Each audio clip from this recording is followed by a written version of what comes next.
चलते हैं फिजिक्सिफाइड होने के लिए अगले कुछ पल।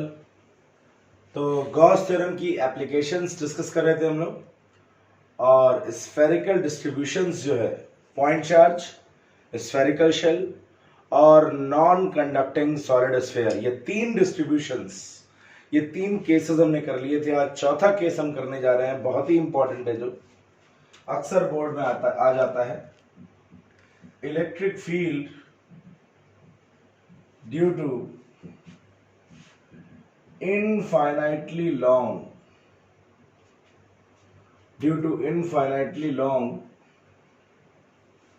linear charge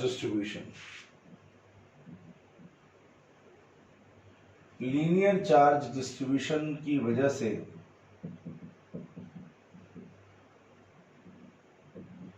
इलेक्ट्रिक फील्ड निकालनी है हमें यूजिंग गॉस थ्योरम।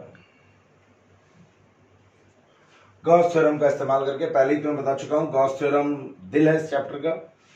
बहुत बढ़िया से करना है, सारे डेरिवेशंस अच्छे से करने हैं। क्वेश्चंस भी मैं कराऊंगा इसके, जैसे लीनियर चार्ज पे जो बोर्ड में क्वेश्चंस पूछे गए अभी रिसेंटली, उनको भी मैं आज डिस्कस करूंगा। तो बढ़िया से कर लोगे तो 2 से 3 नंबर तुम मान सकते हो बोर्ड एग्जाम्स के लिए तुम्हारे पक्के हो गए।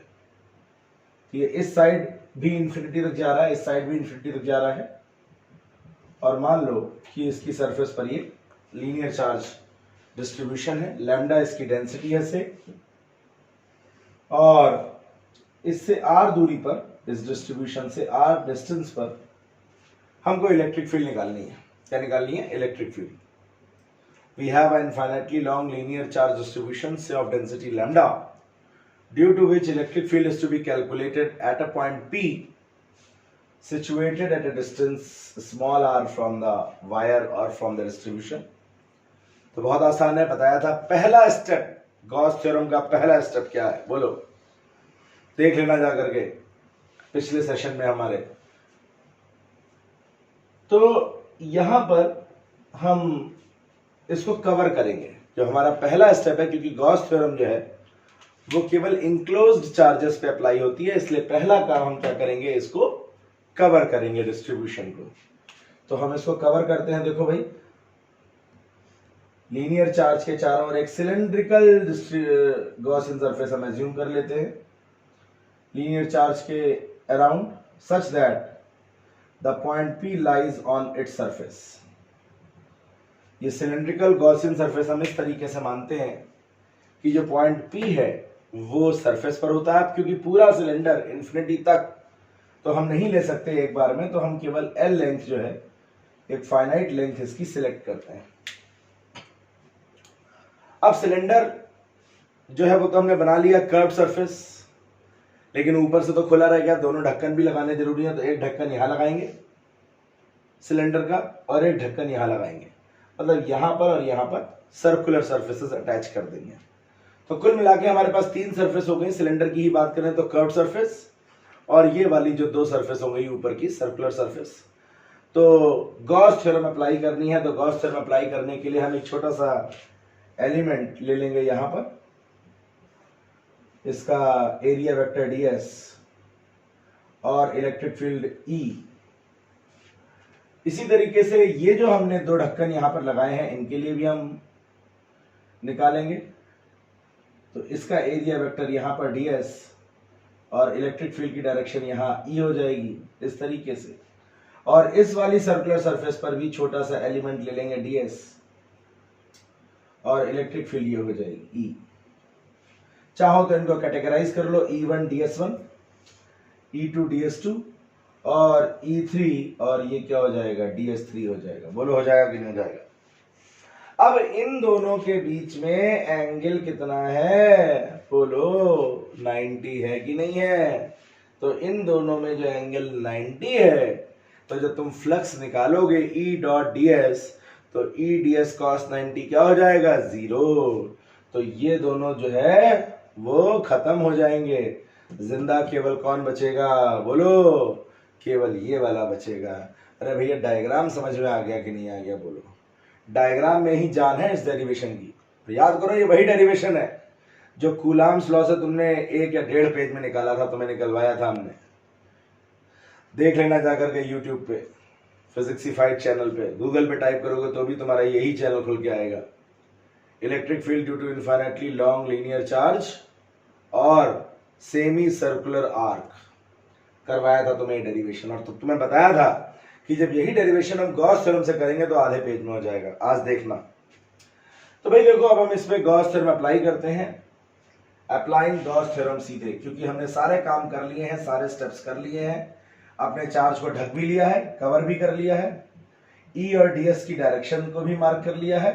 तो हम सीधे सीधे गॉस थ्योरम अप्लाई कर रहे हैं। नेट इलेक्ट्रिक फ्लक्स, तो नेट इलेक्ट्रिक फ्लक्स क्या हो जाएगा, E1 dot DS1 plus E2 dot DS2 plus E3 dot DS3। क्या कर्व सरफेस और दोनों सर्कुलर सरफेस को कवर कर लिया हमने। ये नेट फ्लक्स हो गया। Net flux for this cylindrical Gaussian surface बराबर क्या होता है, 1/ε0 टाइम्स, लाइन खींच देता हूं मैं बार बार, चलो इस बार पूरा लिख देता हूं, net charge enclosed within the Gaussian surface. अरे भैया यही है ना गॉस थ्योरम, क्यों याद जानी चाहिए। तो net electric flux is equal to 1/ε0 times net charge enclosed within the Gaussian surface. बहुत सुंदर सर, आपको भी आती है गॉस थ्योरम, आ गई भाई। अरे आई कि नहीं आई बोलो, वेरी गुड। अब ये जो E2 DS2 है cos 90, E3 DS3 है cos 90, क्या ये जीरो हो जाएगा, जीरो हो जाएगा तो हम केवल इसको लिखेंगे, और ये क्या हो जाएगा, E1 और DS1 सेम डायरेक्शन में है, तो E1 DS1 cos 0। बहुत सुंदर, बहुत बढ़िया सर। अब ये आ गया 1/ε0। मान लो इस सेक्शन में चार्ज केवल है Q, ये जो सिलेंड्रिकल गॉसियन सरफेस है उसके अंदर जो ये वायर बचा है ये वाला, इस पर चार्ज कितना है, Q है। बोलो कितना है, Q। E1 को बाहर ले लेंगे, इंटीग्रेशन ऑफ DS1 1/ε0। अब ये लेंथ L है, डेंसिटी लैम्डा है, तो क्या Q बराबर लिख सकते हैं लैम्डा L। बोलो, क्योंकि लैम्डा बराबर क्या होता है, पढ़ाया था लैम्डा और सिग्मा रो, तो लैम्डा बराबर होगा Q/L, तो Q बराबर क्या हो गया, लैम्डा L। DS1 क्या है, DS1 ये जो कर्व्ड सरफेस है, कर्व्ड सरफेस पर एलिमेंट माना है, तो उसका एलिमेंट का पूरा इंटीग्रेशन करोगे तो तुम्हें कर्व्ड सरफेस का एरिया मिल जाएगा, और कर्व्ड सरफेस का एरिया क्या होता है, बोलो 2πr/L बराबर 1/ε0 लैम्डा L, L से L कैंसिल। तो ये जो इलेक्ट्रिक फील्ड आ गई, इलेक्ट्रिक फील्ड क्या आ गई, बोलो इलेक्ट्रिक फील्ड आ गई E is equal to lambda upon 2πε0r। कोई शक हो तो बोलो, क्या क्लियर है ये। तो जो नेट इलेक्ट्रिक फील्ड आई इस पॉइंट पर, due to this is equal to lambda upon 2πε0r। अब सोचो, यही जो तुमने निकाली थी इलेक्ट्रिक फील्ड, वहां पर, कहां पर, कौलॉम्स लॉ का इस्तेमाल करके, तो 1.5 पेज का डेरिवेशन लगभग किया था, कॉम्प्लेक्स इंटीग्रेशन था। बायो वाले बच्चों को थोड़ा मुश्किल भी लगा होगा। यहां पर कोई कॉम्प्लेक्स इंटीग्रेशन नहीं है, और हमने जो इलेक्ट्रिक फील्ड निकाली है that is lambda upon 2πε0r। यहां पर कंफ्यूज होने की जरूरत बिल्कुल नहीं है। हमने E1 लिया है, E2 लिया है, E3 लिया है, अलग अलग पार्ट्स पे ले लिया है हमने, ठीक है। हम इसकी वैल्यू अगर लेंगे इस सरफेस के लिए, E2 डॉट DS2 जीरो हो जाएगी, E3 डॉट DS3 क्या हो जाएगी, जीरो हो जाएगी। तो इन दोनों सरफेस के लिए नेट फ्लक्स क्या हो जाएगा, जीरो। तो केवल इसी के लिए बचेगा, और इसी को हमने क्या कर दिया है, इवेल्युएट कर दिया है। तो r दूरी पर इलेक्ट्रिक फील्ड जो होगी, r दूरी पर, that will be lambda upon 2πε0r। अरे बोलो भैया आया कि नहीं आया, क्लियर है। फटाफट स्क्रीन पॉज करके नोट कर डालो। तो भैया देखो, ये जो फॉर्मूला आया है E is equal to lambda upon 2πε0r, चाहो तो इसे 4π के टर्म्स में लिखना है तो ऐसे भी लिख सकते हो, E is equal to 1/4πε0 2 lambda upon r। कोई शक, बोलो बिल्कुल नहीं है सर। ग्राफिकली अगर हम वेरिएशन देखें तो E और लैम्डा के बीच में जो ग्राफ आएगा, ग्राफ हर टॉपिक में डिस्कस करना बहुत जरूरी है। E is directly proportional to lambda, straight line आएगा, बहुत सुंदर बात है, बहुत बढ़िया तुमने बना लिया। तो E और R का ग्राफ खींचोगे तो रेक्टेंगुलर हाइपरबोला आएगा, और ई और 1/r का ग्राफ खींचोगे तो वो क्या आ जाएगा, ई और 1/r के बीच में ग्राफ आ जाएगा straight line. Is that clear? और ई और आर के बीच में अगर हम ग्राफ खींचेंगे तो ई और आर के बीच में जो ग्राफ आ जाएगा वो आ जाएगा रेक्टेंगुलर हाइपरबोला। बोलो आएगा कि नहीं आएगा? मतलब जैसे जैसे आर बढ़ेगा इलेक्ट्रिक फील्ड क्या होती जाएगी, कम होती जाएगी। चलो अब भाई इस पे क्वेश्चन कैसे है बोर्ड में, तो वो देखते हैं जरा। सबसे पहले तो मैं तुम्हें फॉरेन 2017 का क्वेश्चन बताता हूं। फॉरेन 2017 में क्वेश्चन कैसे आया, फॉरेन 2017 इन्होंने कहा कि भाई एक सिलेंड्रिकल वायर है इस तरीके से, और इस सिलेंड्रिकल वायर पर चार्ज है, डेंसिटी है उसकी λ1, मतलब प्लस λ1 कह सकते हैं, लाइक दिस। और एक कोएक्सियल सिलेंडर है, एक और सिलेंडर है लाइक दिस, और इस सिलेंडर पर जो चार्ज है उसकी जो डेंसिटी है वो है λ2 माइनस λ2। अब तुमको इलेक्ट्रिक फील्ड निकालनी है इस पॉइंट पर, यहां पर P1 पर, और इलेक्ट्रिक फील्ड निकालनी है P2 पर। तो कैसे निकालोगे बोलो? वही डेरिवेशन है, बस थोड़ा सा घुमा दिया और हमारे बच्चे घूम गए। अरे भाई घूमने की कोई बात ही नहीं है, सेम डेरिवेशन।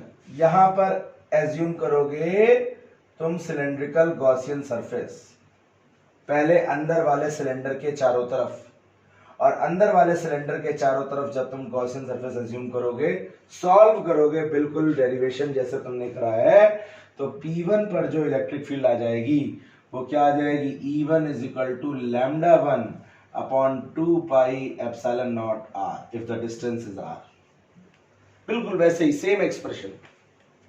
और जब तुम P2 पर निकालोगे तो P2 के अंदर जब ये गॉसियन सरफेस, यहां से तुम्हारी गॉसियन सरफेस बनेगी, यहां से सेम पूरा सिलेंडर बनेगा, वही E1 ds1 E2 ds2 E3 ds3 मानोगे, तो P2 पर जो तुम्हारी इलेक्ट्रिक फील्ड आ जाएगी वो क्या आ जाएगी, E2 बराबर, अब जो नेट चार्ज आ जाएगा अंदर, जो तुम Q की वैल्यू लिखोगे गॉसियन सरफेस के अंदर, तो वो हो जाएगा λ1 माइनस λ2।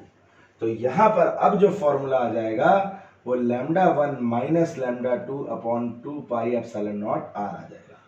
कोशिश करना जो तुमने डेरिवेशन अभी किया है उसी को 2 बार करना है। एक बार गॉसियन सरफेस इसके अबाउट बनानी है और एक बार गॉसियन सरफेस पूरे के अबाउट बनानी है। जब तुम गॉसियन सरफेस इसके अबाउट बनाओगे तो गॉसियन सरफेस के अंदर चार्ज डेंसिटी जो फंसेगी आएगी वो कितनी आएगी, केवल λ1। और जब तुम इसके अबाउट बनाओगे तो गॉसियन सरफेस के अंदर जो डेंसिटी आएगी दैट विल बी λ1 माइनस λ2। तो सिमिलर डेरिवेशन है, प्रैक्टिस हो जाएगी तुम्हारी, 2 बार और कर लेना है। कोई डाउट हो तो कमेंट बॉक्स में लिख देना, मैं नेक्स्ट सेशन में देखूंगा, कवर कर लूंगा इसको। Is that clear? नोट कर लो फटाफट, अच्छा क्वेश्चन है ये, स्क्रीन पॉज करके फिर अगला क्वेश्चन डिस्कस करते हैं।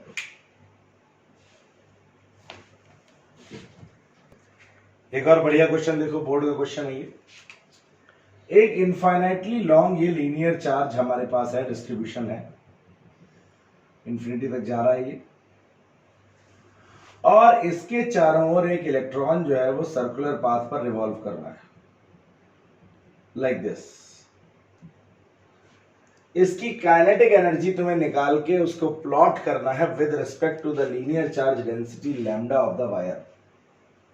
क्वेश्चन समझ में आ गया? चलो, पहले भी मैंने तुम्हें एक बार एक क्वेश्चन में बताया है सर्कुलर वाला कॉन्सेप्ट। सर्कुलर पाथ पर जब कोई बॉडी घूमती है तो उसे क्या चाहिए होता है, सेंट्रीपिटल फोर्स।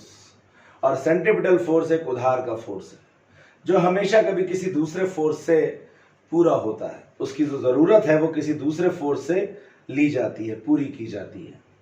तो यहां पर भी तुम्हें दिख रहा होगा इलेक्ट्रॉन पे नेगेटिव चार्ज है, पॉजिटिवली चार्ज वायर के चारों ओर तुम उसे घुमा रहे हो, तो इसको जो सेंट्रीपिटल फोर्स चाहिए वो इलेक्ट्रोस्टैटिक फोर्स से मिल जाएगा।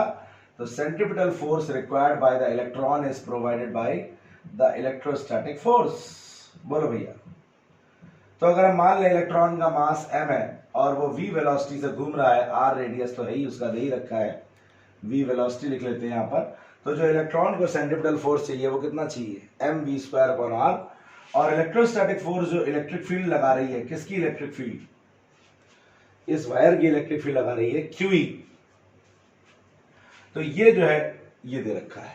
अब देखो भाई E क्या है, E जो है वो इलेक्ट्रिक फील्ड है, और इलेक्ट्रिक फील्ड अभी तुमने ताजी निकाली है, λ/2πε0r। बोलो कोई शक है क्या, नहीं है सर, R से R कैंसिल। बोलो चाहिए क्या है, काइनेटिक एनर्जी। तो काइनेटिक एनर्जी क्या हो जाएगी, 12mv²।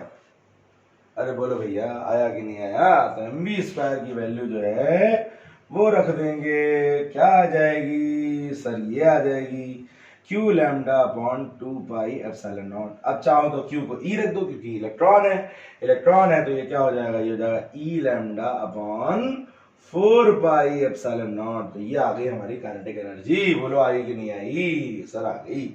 अब k और लैम्डा के बीच में अगर ग्राफ बनाओगे तो k और लैम्डा के बीच में क्या ग्राफ आएगा, बोलो स्ट्रेट लाइन आ जाएगा, क्योंकि k is directly proportional to lambda. और सुनो, एक बार बोर्ड ने क्या मजाक किया, बोर्ड ने कहा कि भाई ये एक सिलेंड्रिकल वायर है इस तरीके से। देखो इनफाइनाइटली लॉन्ग लीनियर वायर कहें या सिलेंड्रिकल, ऑलमोस्ट लैंग्वेज से कंफ्यूज नहीं होना है, एक ही बात है ये।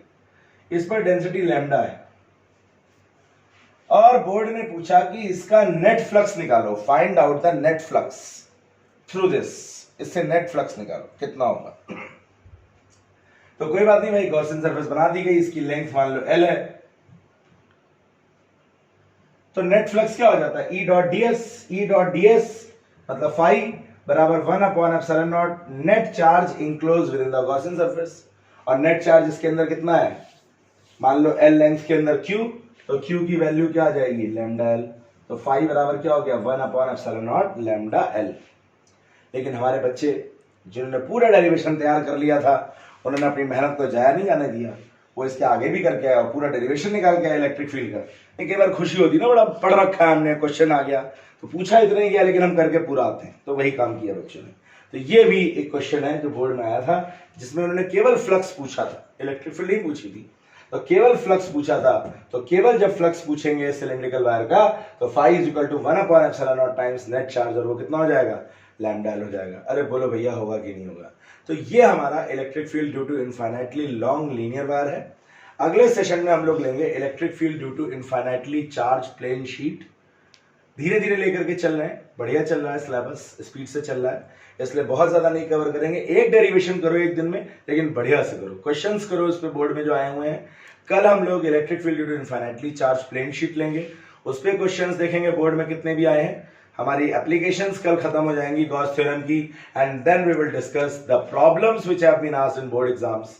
बोर्ड एग्जाम्स में जो प्रॉब्लम्स आई हैं गॉस थ्योरम पे, उनको बढ़िया से एट लेंथ डिस्कस करेंगे, और पहला चैप्टर हमारा ये इस तरीके से सेशन ओवर हो जाएगा। तो I hope you had been physicsified, बढ़िया से फिजिक्सिफाइड हो रहे हो आजकल, और ऐसे ही होते रहो, लोगों को करते रहो, keep being physicsified and keep playing the game of concepts. बढ़िया से अपने कॉन्सेप्ट्स फॉर्म करो। Stay safe, stay blessed, God bless you.